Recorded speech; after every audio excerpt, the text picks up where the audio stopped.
なるほど。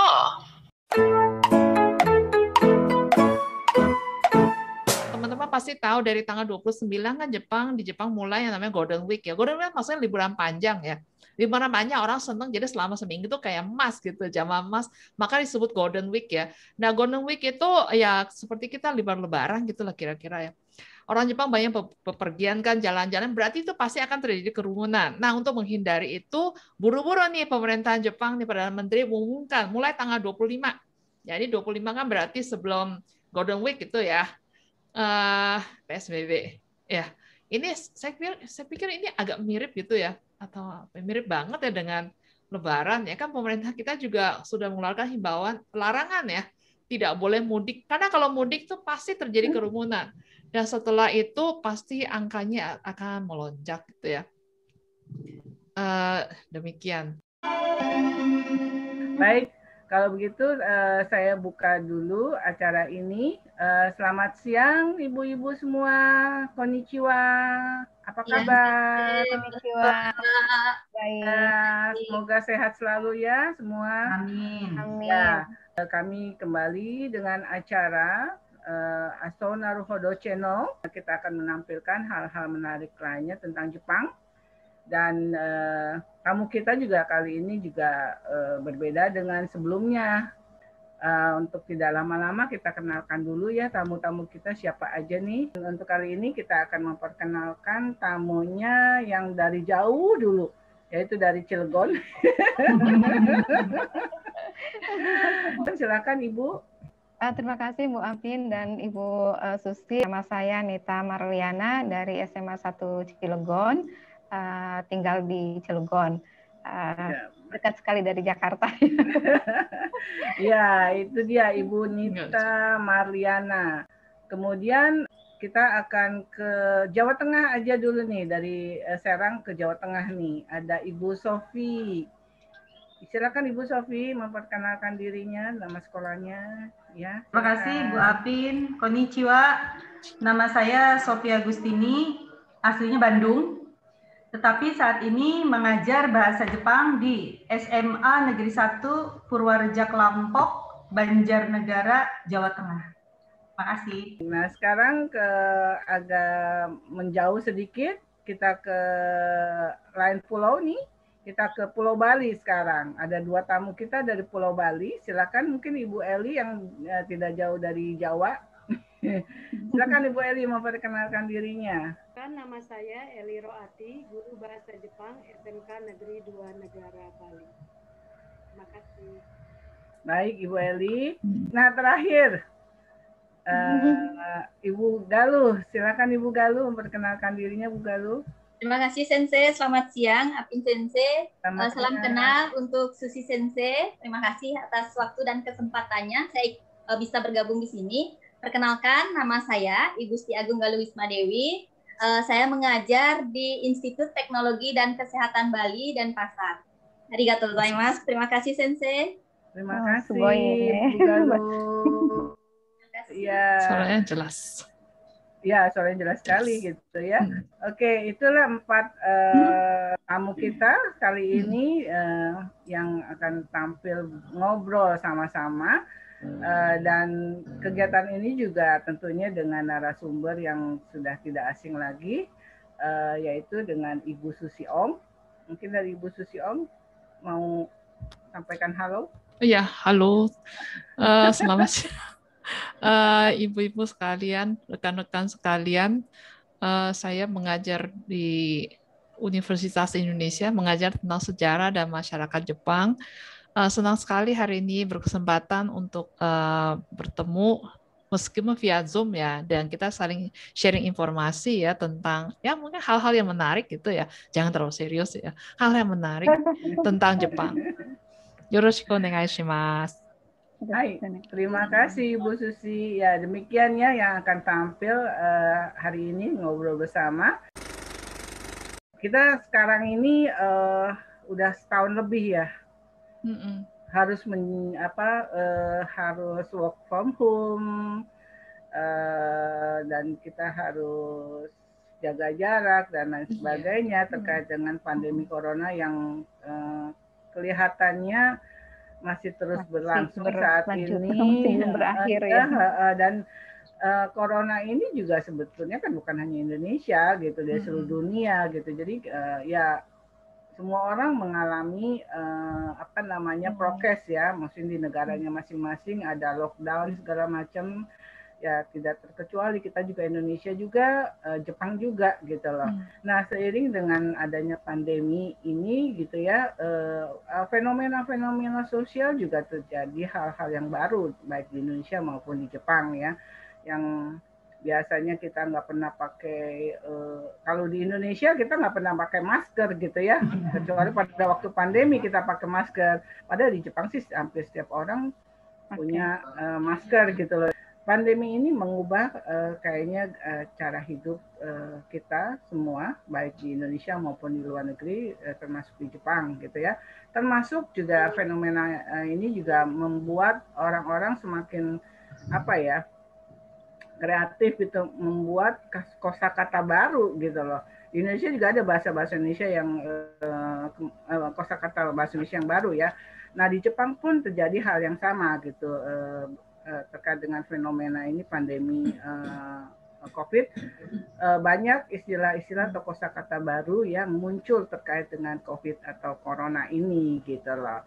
Cuman apakah kita orang khususnya yang belajar bahasa Jepang atau mengajar bahasa Jepang, apakah sudah tahu atau belum? Karena ini kata-kata yang baru ya. Jadi menurut kami sebaiknya sih diketahui supaya pada waktu berbicara tentang COVID kita nggak ketinggalan ya informasi gitu. Nah pada kesempatan ini kami mengajak nih teman-teman guru nih, kita ngobrolin yuk tentang kosakata terkait dengan corona gitu ya, kosakata bahasa Jepang pastinya. Nah tentunya bersama dengan narasumber kita Ibu Susi Ong. Jadi kita akan ngobrol bersama. Jadi kalau ada pertanyaan terkait dengan corona atau istilah corona itu, monggo silahkan disampaikan. Kita ngobrol aja santai. Siapa yang mau duluan nih bertanya? Silakan. Boleh saya Bu Afin? Boleh Bu Nita, silakan. Yang pertama, ketika corona terjadi bahwa ada kekagetan bagi masyarakat Indonesia tentang kebiasaan-kebiasaan yang sebelumnya tidak pernah dilakukan, ternyata kita harus melakukannya, terutama untuk siswa atau guru kayak gitu. Nah, kebiasaan-kebiasaan itu yang tadi Bu Afin sampaikan bahwa orang Jepang sudah terbiasa dengan mencuci tangan, dengan memakai masker, bahkan masker itu bukan sekedar hanya memakai masker, tapi orang Jepang itu merupakan sebagian tren ya, kalau nggak salah mungkin Bu Susi lebih paham ya, itu bisa menjelaskan. Sementara di kita itu masker itu sebelum corona hanya ketika kita sakit batuk atau pilek, dan itu pun tidak semua orang memakai. Tapi sekarang adalah kita dipaksakan untuk memakai, gitu, dipaksakan gitu.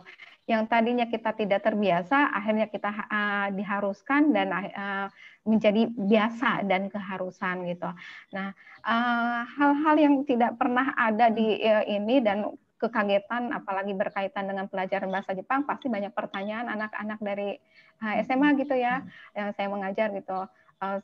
Yang pertama itu jaga jarak gitu, yang pertama yang harus yang ditanyakan oleh siswa. Dan saya itu apa jaga jarak, sementara dalam bahasa Jepang yang kita ajarkan ke siswa nggak pernah menggunakan bahasa-bahasa itu gitu. Jaga jarak kayak gitu. Bahkan gitu, biasanya kita ayo kumpul gitu kan, bukan kelompok. Nah, sekarang kita harus membalikkan kata itu, jangan berkumpul kayak gitu. Itu suatu hal yang kekagetan dan memang itu harus kita terapkan gitu. Mungkin itu Bu Susi dan Bu Afin, dan kedepannya insya Allah dikembangkan sama teman-teman, mungkin ada pengalaman-pengalaman yang lain. Kata-kata apa yang ingin Ibu tanyakan dan ingin mendapatkan penjelasannya dari Ibu Susi misalnya? Yang mana? Dengan kata dari jaga jarak itu, jaga jarak kayak gitu. Ya. Yang itu yang ingin ada. Jaga jarak kan ya. Bahasa Jepangnya tidak ada. Sebetulnya ada sih kyori o toru, tapi kan kalau itu disosialisasikan orang nggak ngeh kan ya. Terus maka para pejabat ya mungkin kerjasama dengan pekerja media ya. Mereka menciptakan artinya dari tidak ada dibikin jadi ada ya. Suatu istilah yang namanya social distancing. itu sebetulnya awalnya orang Jepang sendiri juga nggak ngerti itu apa gitu ya. Jadi kalau misalnya orang Indonesia nih mendadak diberitahu work from home gitu ya, banyak orang nggak ngerti ya, itu tidak usah berkecil hati. Orang Jepang juga maaf ya, di Jepang juga begitu. Jadi ada istilah-istilah baru yang diciptakan, yang menciptakan ngerti maksudnya apa ya, tapi masyarakat umum tidak mengerti. Ya, maaf ya tadi pernyataan dari Bu Nita itu saya ingin komentari ya, singkat saja ya. Kan tadi kata Bu Apin ya, kalau kita lihat fenomena sekarang orang Jepang banyak udah terbiasa cuci tangan gitu ya, menjadi suatu kewajaran. Kalau nggak cuci tangan tuh mereka akan waduh kok belum cuci tangan, jorok nih ya, atau memakai masker gitu ya. Sebetulnya ini adalah kampanye yang sudah dilakukan 100 tahun ya, pas 100 tahun. Karena mungkin teman-teman pernah dengar ya di tahun 1918, 19 gitu kira-kira gitu ya. Jadi kira-kira 100 tahun yang lalu tuh pernah berjangkit yang namanya flu Spanyol ya. Kesian juga sih, padahal orang Spanyol nggak salah ya. Tapi entah kenapa dikasih nama flu Spanyol, itu memang berjangkit di seluruh dunia. Ya, itu sebetulnya mungkin pernah dengar, itu waktu itu tingkat kematian banyak sekali. Di Indonesia kita tuh namanya masih zaman Hindia Belanda, itu ada catatannya juga ya. Jadi ceritanya di Eropa ada perang. Setelah ada perang, terus kan kalau berperang kan nggak mungkin nggak ada orang berkumpul kan untuk berperang. Dari Amerika juga banyak orang serdadu dikirim ke Eropa gitu ya. Setelah berperang gitu orang Amerikanya pulang gitu ya. Terus setelah itu setahun kemudian berjangkit penyakit yang namanya flu gitu ya.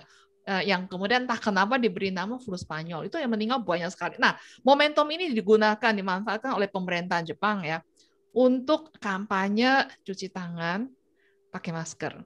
Ya, kampanye dengan poster. Ya, jadi itu kampanye sejak dari mana? Dari anak kecil. Jadi anak SD kan wajib belajar kan, dari SD kelas 1, kelas 2, bahkan TK gitu ya. Sudah dibiasakan, dipanti-wanti terus cuci tangan. Jadi setelah dewasa, mereka sudah terbiasa dengan cuci tangan. Nah, setelah mereka dewasa, kemudian menikah, punya anak, anaknya sejak kecil juga diajarkan.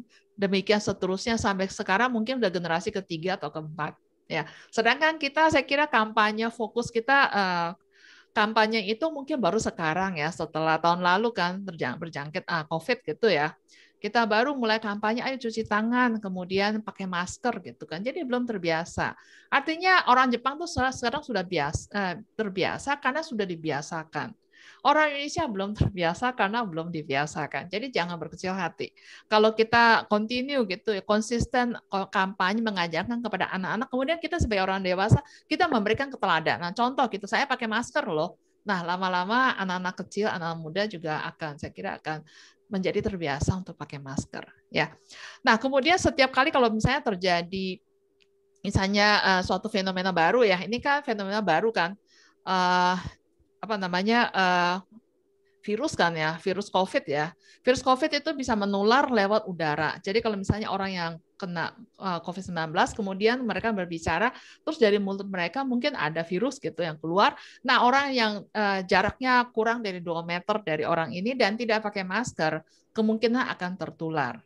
Itu secara medis itu bisa eksperimen secara medis itu bisa dibuktikan ya. Nah, kalau begitu gimana caranya untuk mencegah?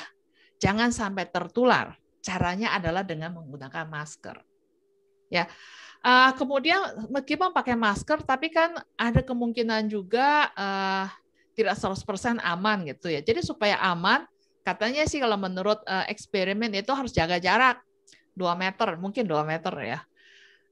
Nah, jaga jarak itu ada sih dalam bahasa Jepangnya kyori o toru. Kyori kan jarak hanya bahasa Jepang. Tapi kalau kyori o toru, maka orang Jepang juga mikir apa nih maksudnya ya.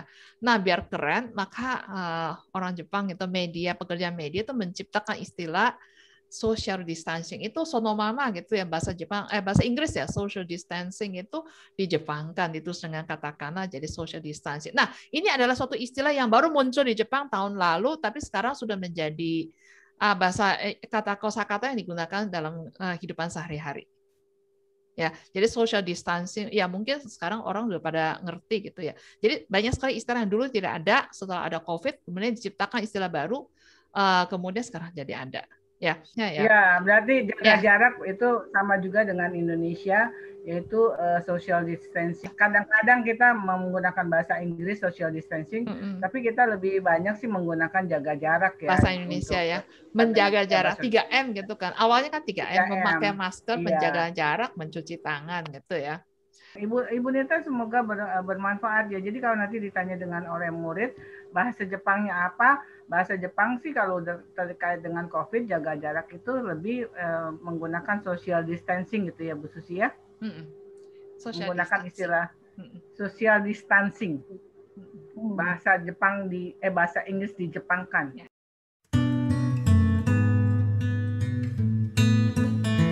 面白いと思う方はぜひチャンネルの登録をお願いします。